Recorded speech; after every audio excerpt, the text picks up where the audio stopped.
But first, sex, murder and rock and roll. Catherine the Great returns to Russia as a musical. The show about the Empress just premiered at the Sverdlovsk State Theatre of Musical Comedy in Yekaterinburg. Composer Sergei Dreznin hopes it will give audiences a new perspective on one of the country's most controversial rulers. Her life story has all the right ingredients for a musical. The production starts with Catherine's arrival in Russia in 1745. A minor German princess married to the heir to the Russian throne, Grand Duke Peter, but the marriage was not successful. The power-hungry empress overthrew her husband and ruled with a tyrannical hand for the next 34 years. Catherine the Great as a production combines Orthodox Russian music with rock and opera.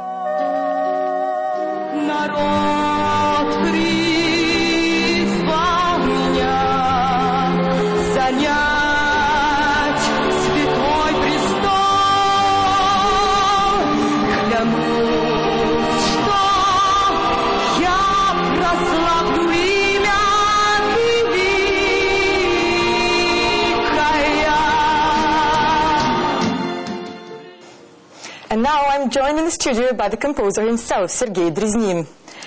Thank you very much for being here with us today. And my first question, you've said that your epic musical, Catherine the Great, is a new page in Russian theatre. Why is that?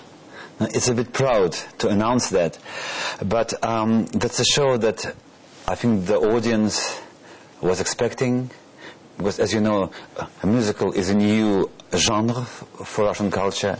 And we're really going ahead, producing more and more shows, and people were saying, you know, we need a big Russian production based on Russian history, but at the same time that uses all the achievement of Western musical theater, technical achievement, light, choreography, everything that makes a musical a musical. So I think it's a happy marriage between Russian history, Russian depth, emotion, and sometimes even tragedy, with the real entertainment.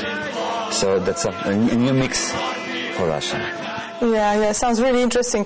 Are there plans for the musical to travel abroad? And if so, do you think it would be a success with an international audience? Well, what a question. I don't know, but since 7 German and Swiss producers came all the way to the Ural Mountains for the premiere, and there were big articles at The Guardian, you know, the whole page 3 with a big picture, and Reuters and AP reacted, but especially the British press reacted. So that obviously the show found some echo with the Western media and Western producers, and I'm afraid to say it, but there are plans.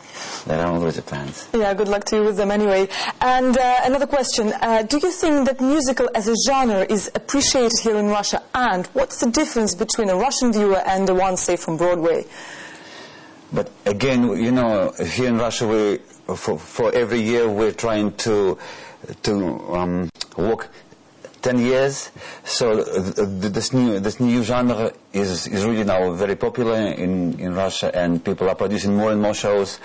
So the audience is gradually built, and audience is hungry for beauty and entertainment and music as everywhere. But this extra element in Russian culture, which everybody knows, they're hungry, they're longing for the strong emotions. So after the curtain raises and they see the beautiful picture, the next question is, okay, now you must touch me, touch my heart. And this is a Russian thing. Right, my last question. What's your next project? The film musical based on my show about Romeo and Juliet in Sarajevo, setting Shakespeare's story during the Bosnian War. That's fascinating. Thank you very much for being here with us today. And this was Sergei Dreznin, a pianist and composer, talking to us about his new epic musical, Catherine the Great.